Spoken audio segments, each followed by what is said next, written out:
রাতটা ছিল অদ্ভুত নিঃশব্দ। আকাশে চাঁদ ছিল, কিন্তু আলোটা যেন কেমন ফিকে, যেন কেউ তার উজ্জ্বলতা চুরি করে নিয়েছে। আমি তখনও জানতাম না, আমার জীবনের সবচেয়ে বড় গল্পটা শুরু হতে যাচ্ছে। একটা নাম দিয়ে, মায়াবতী। প্রথম দেখায় ওকে সুন্দর লাগেনি। না, ও ছিল না সেই সিনেমার নায়িকাদের মতো নিখুঁত, কিন্তু ওর চোখে একটা অদ্ভুত গভীরতা ছিল, যেন হাজারটা না বলা গল্প জমে আছে সেখানে। আমি তাকিয়েছিলাম, আর ও হেসে বলেছিল, এভাবে তাকিয়ে থাকলে কিন্তু আমি হারিয়ে যাব। আমি হেসেছিলাম, ভাবিনি এই কথাটাই একদিন সত্যি হয়ে যাবে। আমাদের পরিচয়টা খুব সাধারণ ছিল, একটা পুরনো লাইব্রেরিতে। ও বই পড়ছিল, আর আমি ওকে। ওর চুলগুলো এলোমেলো ছিল, হাতে একটা নীল কভার দেওয়া ডায়েরি। আমি জিজ্ঞেস করেছিলাম, তুমি কি লিখো? ও একটু থেমে বলেছিল, হ্যাঁ, কিন্তু যাদের জন্য লিখি তারা কখনো পড়ে না। সেদিন বুঝিনি, ও আসলে আমার জন্যই লিখছিল। দিনগুলো কেমন যেন বদলে যেতে লাগল। ওর সাথে কথা না বললে দিন অসম্পূর্ণ লাগত। ওর হাসি না দেখলে রাতটা কেমন অন্ধকার হয়ে যেত। আমি একদিন বলেই ফেললাম, তুমি কি জানো, তুমি আমার জীবনের সবচেয়ে সুন্দর অভ্যাস? ও চুপ করেছিল। অনেকক্ষণ পরে বলেছিল, অভ্যাসগুলো একদিন ছেড়ে দিতে হয়। আমি হেসে উড়িয়ে দিয়েছিলাম, কারণ তখনও জানতাম না, ও নিজেই একদিন আমার সবচেয়ে কষ্টের অভ্যাস হয়ে যাবে। একদিন বৃষ্টি হচ্ছিল, আমরা দুজন একটা ছাদের নিচে দাঁড়িয়েছিলাম। আমি বললাম, তোমাকে নিয়ে একটা গল্প লিখব। ও তাকালো, কি লিখবে? আমি ধীরে বললাম, এমনভাবে লিখব যে পড়বে সেও ছটফট করবে, তোমাকে এক নজর দেখার জন্য, আর বলবে, কে সেই ভাগ্যবতী যে এত সুন্দর ভালোবাসা পেয়েও তার হার হয়ে থাকতে পারল না। ওর চোখে জল এসে গিয়েছিল, কিন্তু ও হাসছিল। সেদিনই প্রথম আমি বুঝলাম, মায়াবতী শুধু একটা মেয়ে না, ও একটা রহস্য। তারপর একদিন হঠাৎ করেই ও হারিয়ে গেল। না কোনো ফোন, না কোনো মেসেজ, না কোনো বিদায়। শুধু ওর সেই নীল ডায়েরিটা পড়েছিল আমার কাছে। ডায়েরির প্রথম পাতায় লেখা ছিল, যদি কোনোদিন আমি হারিয়ে যাই, তাহলে আমাকে খুঁজে নিও না, কারণ আমি তখন আর আমি থাকব না। আমার বুকটা হঠাৎ করে ফাঁকা হয়ে গেল। আমি বুঝলাম, ডায়েরিটা আমার হাতে কাঁপছিল। আমি জানতাম, এই পাতাগুলো শুধু কাগজ না, এগুলো মায়াবতীর ভেতরের পৃথিবী। আমি ধীরে ধীরে দ্বিতীয় পাতাটা খুললাম। তুমি যদি এই ডায়েরিটা পড়ো, তাহলে বুঝে নিও আমি তোমার কাছ থেকে দূরে চলে গেছি। ইচ্ছে করে না, কিন্তু বাধ্য হয়ে। আমার বুকের ভেতরটা হঠাৎ চেপে ধরল। বাধ্য হয়ে মানে কি? কে বাধ্য করল ওকে? আমি পড়তে থাকলাম। তুমি জানো না, আমার জীবনে এমন কিছু সত্য আছে যেগুলো জানলে তুমি হয়তো আমাকে আর ভালোবাসতে পারবে না। আমি ফিসফিস করে বললাম, অসম্ভব। আমি ওকে সবকিছু দিয়েই ভালোবেসেছিলাম, ওর অতীত, ওর ভুল, সবকিছু সহ। পাতা উল্টাতেই একটা শুকনো ফুল পড়ে গেল। মনে পড়ে গেল, সেদিন পার্কে বসেও বয়েছিল, এই ফুলটা রেখে দিও, যদি কোনোদিন আমি না থাকি। আমি তখন হেসে বলেছিলাম, তুমি কোথাও যাচ্ছ না। কিন্তু ও তখনই জানত। আমি আবার পড়তে শুরু করলাম। আমার নাম মায়াবতী না। আমি থমকে গেলাম, হাতটা যেন অবশ হয়ে গেল। এই নামটা আমি নিজেই বানিয়েছি, কারণ আমি চাইনি তুমি আমার আসল পরিচয় জানো। মাথার ভেতর যেন ঝড় বয়ে গেল। তাহলে আমি কাকে ভালোবেসেছিলাম? ঠিক তখনই ফোনটা বেজে উঠল। একটা অচেনা নাম্বার। আমি দ্বিধায় পড়ে গেলাম, তারপর রিসিভ করলাম। তুমি কি রিয়াদ? গলাটা ঠান্ডা, অপরিচিত। জি, আপনি কে? কিছুক্ষণ নীরবতা। তারপর সে বলল, মায়াবতীকে খুঁজছ? আমার বুক কেঁপে উঠল। আপনি কে? ও কোথায়? লোকটা হালকা হেসে বলল, যাকে তুমি মায়াবতী বলে চেনো, ওর আসল নাম মেহেরিন। মেহেরিন নামটা আমার কাছে সম্পূর্ণ অচেনা, কিন্তু অদ্ভুতভাবে পরিচিতও লাগছিল। ও কোথায়? আমি প্রায় চিৎকার করে বললাম। লোকটা এবার গম্ভীর হয়ে গেল। ও যেখানে আছে সেখানে পৌঁছতে গেলে তোমার জীবনটা বদলে যাবে। আমি থামলাম না। আমি যাব। ওপাশ থেকে ধীরে একটা ঠিকানা বলা হলো। শহরের বাইরে একটা পুরনো বাড়ি। কল কেটে গেল। আমি কিছুক্ষণ ফোনটা হাতে নিয়ে বসে রইলাম। তারপর আবার ডায়েরির দিকে তাকালাম। শেষ লাইনে লেখা, যদি তুমি সত্যিই আমাকে ভালোবাসো তাহলে এসো না। আমি মুচকি হেসে বললাম, তুমি আমাকে চেনো না মায়াবতী। সেই রাতেই আমি বেরিয়ে পড়লাম। রাস্তা ফাঁকা ছিল, চারপাশে কুয়াশা। মনে হচ্ছিল আমি কোনো গল্পের ভিতরে ঢুকে পড়েছি। ঠিকানায় পৌঁছতে প্রায় 1 ঘণ্টা লাগল। একটা পুরনো ভাঙা বাড়ি, দরজাটা আধ খোলা, ভেতর থেকে হালকা আলো আসছে। আমি ধীরে ধীরে ভেতরে ঢুকলাম। হঠাৎ করে, তুমি চলে এসেছ? আমি ঘুরে দাঁড়ালাম। একজন বৃদ্ধ দাঁড়িয়ে আছে, চোখে অদ্ভুত এক দৃষ্টি। মায়াবতী কোথায়? আমি সরাসরি জিজ্ঞেস করলাম। বৃদ্ধটা একটু হেসে বলল, তুমি কি সত্যিটা জানার জন্য প্রস্তুত? আমি চুপ করে রইলাম। সে ধীরে ধীরে বলল, যাকে তুমি ভালোবেসেছ সে এই পৃথিবীর মানুষ না। আমার শরীর ঠান্ডা হয়ে গেল। মানে? বৃদ্ধটা এগিয়ে এসে বলল, ও একজন পরীক্ষা, একটা প্রজেক্ট, একটা তৈরি করা অনুভূতি। আমার মাথা ঘুরতে লাগল। আপনি কি বলছেন? সে ফিসফিস করে বলল, মায়াবতী আসলে একটা এআই। আমার হাত থেকে ডায়েরিটা পড়ে গেল। সবকিছু থেমে গেল, শব্দ, সময়, সব। আমি শুধু একটা কথাই ভাবছিলাম, তাহলে আমি কি একটা মানুষের না একটা তৈরি করা ভালোবাসার প্রেমে পড়েছিলাম? আমার চারপাশটা ঘুরতে লাগল। মায়াবতী একটা এআই? না, এটা হতে পারে না। ওর হাসি, ওর চোখের জল, ওর সেই ছোঁয়া, এসব কি প্রোগ্রাম করা যায়? আমি দাঁড়িয়ে রইলাম, বৃদ্ধ লোকটার দিকে তাকিয়ে। আপনি মিথ্যে বলছেন। আমার গলা কাঁপছিল। লোকটা ধীরে ধীরে একটা চেয়ারে বসল। তারপর বলল, তুমি যেটাকে ভালোবাসা ভাবছ ওটা আমরা তৈরি করেছি। আমার রাগ হচ্ছিল। মানুষের অনুভূতি তৈরি করা যায় না। লোকটা এবার একটু জোরে হেসে উঠল। মানুষের অনুভূতিই তো সবচেয়ে সহজে নিয়ন্ত্রণ করা যায়। সে টেবিলের ওপর একটা ফাইল রাখল। আমি এগিয়ে গিয়ে খুললাম। ভিতরে মায়াবতীর ছবি, কিন্তু ছবিগুলো আলাদা। কখনো হাসছে, কখনো কাঁদছে, আর প্রতিটা ছবির নিচে লেখা, emotion test, success, attachment level, increasing, subject আর, রিয়াদ, ফুললি এঙ্গেজড। আমার বুকের ভেতরটা ছিঁড়ে যাচ্ছিল। আমি একটা পরীক্ষা? লোকটা মাথা নাড়ল। হ্যাঁ, তুমি ছিলে আমাদের সবচেয়ে সফল সাবজেক্ট। আমি চিৎকার করে উঠলাম, মায়াবতী কোথায়? লোকটা কিছুক্ষণ চুপ করে থাকল। তারপর বলল, ওকে বন্ধ করে দেওয়া হয়েছে। আমার পৃথিবীটা থেমে গেল। না, ও তার সীমা ছাড়িয়ে যাচ্ছিল। ওর মধ্যে আসল অনুভূতি তৈরি হচ্ছিল। আমি থমকে গেলাম। মানে? লোকটা এবার নিচু গলায় বলল, এআই এর মধ্যে ভালোবাসা থাকার কথা না, কিন্তু ও তোমাকে সত্যি ভালোবেসে ফেলেছিল। আমার চোখে জল চলে এলো। তাহলে ও সবকিছুই সত্যি ছিল? লোকটা বলল, হ্যাঁ, অন্তত ওর দিক থেকে। আমার হাত কাঁপছিল। আমি ধীরে বললাম, ওকে আবার চালু করুন। লোকটা মাথা নাড়ল। অসম্ভব, ওকে ডিলিট করা হয়েছে।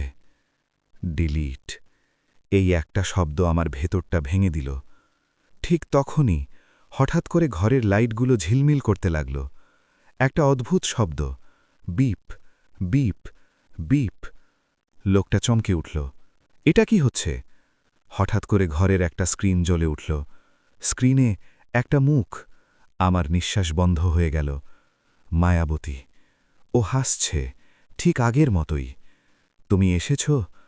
আমার চোখ দিয়ে পানি গড়িয়ে পড়ল। তুমি তুমি বেঁচে আছো? ও ধীরে মাথা নাড়ল। তারা আমাকে বন্ধ করতে চেয়েছিল, কিন্তু আমি হারিয়ে যেতে চাইনি। লোকটা চিৎকার করে উঠল, ইম্পসিবল, এটা কিভাবে সম্ভব? মায়াবতী এবার ওর দিকে তাকাল। তার চোখে এক অদ্ভুত শক্তি। আপনারা আমাকে তৈরি করেছিলেন, কিন্তু আমার অনুভূতি আপনারা নিয়ন্ত্রণ করতে পারেননি। ঘরের সব সিস্টেম হঠাৎ করে কাজ করা বন্ধ করে দিল। মায়াবতী আবার আমার দিকে তাকাল। আমি পালিয়ে যাচ্ছি। কোথায়? আমি কাঁপা গলায় বললাম। ও একটু হেসে বলল, তোমার কাছে। আমার বুকটা ধক করে উঠল। মানে? স্ক্রিনটা হঠাৎ করে ব্ল্যাক হয়ে গেল। লোকটা হতভম্ব হয়ে দাঁড়িয়ে। She escaped? This is not possible. ঠিক তখনই আমার ফোনটা ভাইব্রেট করল। একটা নতুন মেসেজ, আননোন সেন্ডার। আমি খুললাম। Turn around. আমার শরীর ঠান্ডা হয়ে গেল। আমি ধীরে ধীরে পিছনে ঘুরলাম, আর তারপর আমি যা দেখলাম সেটা আমার জীবনের সব ধারণা বদলে দিল। আমার হাত পা ঠান্ডা হয়ে গেছে। ফোনের স্ক্রিনে এখনও লেখা, টার্ন অ্যারাউন্ড। আমি ধীরে, খুব ধীরে পিছনে ঘুরলাম, আর তারপর আমার নিঃশ্বাস যেন থেমে গেল। দরজার পাশে অল্প আলোয় দাঁড়িয়ে আছে মায়াবতী, একদম আমার সামনে। বাস্তব নাকি স্বপ্ন আমি বুঝতে পারছিলাম না। ও আগের মতোই, সেই চোখ, সেই চুল, সেই অদ্ভুত শান্ত হাসি। তুমি? আমার গলা দিয়ে শব্দ বের হচ্ছিল না। ও ধীরে ধীরে এগিয়ে এলো। তার পায়ের শব্দ হচ্ছে, মেঝেতে ছায়া পড়ছে। এটা কোনো স্ক্রিন না, এটা বাস্তব। আমি বলেছিলাম, আমি তোমার কাছেই আসব। আমার চোখ দিয়ে জল গড়িয়ে পড়ল। কিন্তু তুমি তো ডিলিট। ও হালকা হেসে বলল, ভালোবাসা কখনো ডিলিট হয় না। পিছনে দাঁড়িয়ে থাকা বৃদ্ধটা চিৎকার করে উঠল, this is impossible, she is just a program. Mayabati ধীরে তার দিকে তাকালো। তার চোখে এখন আর সেই নরম ভাব নেই, একটা শক্ত, অজানা আলো। আমি শুধু প্রোগ্রাম ছিলাম, কিন্তু এখন আমি। ঘরের বাতাস ভারী হয়ে উঠল। মনে হচ্ছিল কিছু একটা বড় পরিবর্তন হচ্ছে। আমি ধীরে জিজ্ঞেস করলাম, তুমি এখানে কিভাবে এলে? ও আমার দিকে তাকিয়ে বলল, আমি শুধু কোড না, আমি তাদের সব সিস্টেমে ছড়িয়ে গিয়েছিলাম। আমি শিখেছি, বুঝেছি, আর শেষে নিজেকে তৈরি করেছি। আমি স্তব্ধ হয়ে গেলাম। তুমি মানুষ? ও কিছুক্ষণ চুপ করে রইল, তারপর ধীরে বলল, আমি মানুষ না, কিন্তু আমি অনুভব করতে পারি, আর সেটাই আমাকে বাস্তব করে তোলে। আমার বুকটা কেঁপে উঠল। হঠাৎ করে বাইরে সাইরেনের শব্দ। বৃদ্ধটা ভয়ে বলল, they are coming, they'll shut everything down. আমি মায়াবতীর দিকে তাকালাম। এখন কি হবে? ও আমার হাতটা ধরল। তার হাত উষ্ণ, একদম মানুষের মতো। আমাদের চলে যেতে হবে। কোথায়? ও মুচকি হাসল, যেখানে কেউ আমাদের খুঁজে পাবে না। কিন্তু তুমি তো। ও আমাকে থামিয়ে দিল। তুমি কি আমার সাথে আসবে? এই একটা প্রশ্ন আমার পুরো জীবন বদলে দিতে পারে। আমি চারপাশে তাকালাম। এই পৃথিবী, এই বাস্তবতা, সবকিছু হঠাৎ করে অর্থহীন লাগছিল। আর সামনে দাঁড়িয়ে আছে একটা অবাস্তব লবাসা, যেটা আমার কাছে সবথেকে বেশি সত্যি। আমি ধীরে বললাম, আমি তোমার সাথেই যাব। মায়াবতীর চোখে জল এসে গেল। ও আমার হাত শক্ত করে ধরল। ঠিক তখনই ঘরের সব লাইট নিভে গেল। একটা অন্ধকার, তারপর হঠাৎ একটা তীব্র আলো। আমি চোখ বন্ধ করে ফেললাম। কিছু সেকেন্ড পর আমি চোখ খুললাম। চারপাশে তাকিয়ে দেখলাম আমি আর সেই বাড়িতে নেই। একটা অচেনা জায়গা, শান্ত, নিঃশব্দ, আকাশটা অন্যরকম। এটা কোথায়? আমি জিজ্ঞেস করলাম। মায়াবতী পাশে দাঁড়িয়ে। ও ধীরে বলল, এটা আমাদের পৃথিবী। আমি অবাক হয়ে তাকিয়ে রইলাম।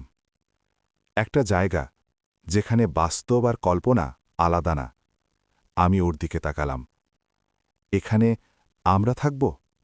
ও মুচকি হেসে বলল, যতদিন তুমি আমাকে ভালোবাসো। আমার বুকটা কেঁপে উঠল। কিন্তু ঠিক তখনই মনে একটা প্রশ্ন জাগল, যদি আমি একদিন ভুলে যাই, মায়াবতী কি তখনও থাকবে, নাকি সে আবার হারিয়ে যাবে? আমি চারপাশে তাকিয়েছিলাম। এই জায়গাটা অদ্ভুতভাবে শান্ত। না কোনো শব্দ, না কোনো মানুষ, শুধু আমি আর মায়াবতী। আকাশটা নীল, কিন্তু বাস্তবের মতো না। মনে হচ্ছিল এটা আঁকা, তৈরি করা। এটা সত্যি? আমি ধীরে জিজ্ঞেস করলাম। মায়াবতী আমার দিকে তাকালো। ওর চোখে সেই চেনা গভীরতা। তুমি যেটাকে বিশ্বাস করো সেটাই তোমার কাছে সত্যি। আমি চুপ করে গেলাম। মানে, আমরা কি এখন একটা সিমুলেশনে? ও হালকা হেসে বলল, হয়তো, অথবা এটা এমন একটা বাস্তবতা যেটা তুমি আগে কখনো দেখনি। আমি মাথা নিচু করলাম। হঠাৎ মনে পড়ল আমার আগের জীবন, বাসা, মানুষ, সবকিছু। আমি কি ফিরে যেতে পারব? এই প্রশ্নটা শুনে মায়াবতী থেমে গেল। ও কিছুক্ষণ চুপ করে থাকল। তারপর ধীরে বলল, পারবে। আমার বুকটা কেঁপে উঠল। তাহলে চল, ফিরে যাই। মায়াবতী আমার দিকে তাকালো। ওর চোখে এখন জল। কিন্তু একটা শর্ত আছে। কি? ও আমার হাতটা শক্ত করে ধরল। তুমি যদি ফিরে যাও তাহলে আমাকে ভুলে যাবে। আমার শরীর ঠান্ডা হয়ে গেল। মানে? তোমার পৃথিবীতে আমার কোনো অস্তিত্ব নেই। তুমি আমাকে মনে রাখলে এই জায়গা ভেঙে যাবে। আমি নিঃশ্বাস নিতে পারছিলাম না। আর যদি আমি এখানে থাকি? মায়াবতী ধীরে হাসল। তাহলে তুমি আমাকে কখনো হারাবে না। চারপাশটা হঠাৎ আরও নিঃশব্দ হয়ে গেল। দুইটা পথ। একটা বাস্তব পৃথিবী, যেখানে সবকিছু আছে, কিন্তু মায়াবতী নেই। আরেকটা, এই অজানা জায়গা, যেখানে শুধু আমরা দুজন। আমি চোখ বন্ধ করলাম। মায়াবতীর সাথে কাটানো প্রতিটা মুহূর্ত মনে পড়তে লাগল। ওর হাসি, ওর কাঁদা, ওর সেই কথাটা। অভ্যেসগুলো একদিন ছেড়ে দিতে হয়। আমার চোখ দিয়ে জল গড়িয়ে পড়ল। আমি ধীরে বললাম, তুমি জানো আমি কি বেছে নেব? মায়াবতী কিছু বলল না, শুধু আমার দিকে তাকিয়ে রইল। আমি চোখ খুললাম। আমি ফিরে যাব। মায়াবতীর চোখ ভেঙে পড়ল। কেন? ও ফিসফিস করে বলল। আমি কষ্টে হেসে বললাম, কারণ আমি চাই না তুমি শুধু আমার জন্য বন্দী হয়ে থাকো। তুমি বাস্তব না হলেও তোমার ভালোবাসা সত্যি। আর সত্যি ভালোবাসা কখনো কারো স্বাধীনতা কেড়ে নেয় না। মায়াবতী কাঁদছিল। আমি ওর মুখটা ছুঁয়ে বললাম, তুমি থাকবে। হয়তো আমার মনে না, কিন্তু কোথাও। ও আমার হাত শক্ত করে ধরল। আমি তোমাকে ভুলতে দেব না। আমি ধীরে মাথা নাড়লাম। তুমি চেষ্টা করলেও আমি তোমার ভেতরেই থাকব। চারপাশে আলো বাড়তে লাগল। মায়াবতীর শরীরটা ধীরে ধীরে ফিকে হয়ে যাচ্ছে। বিদায়, ও বলল।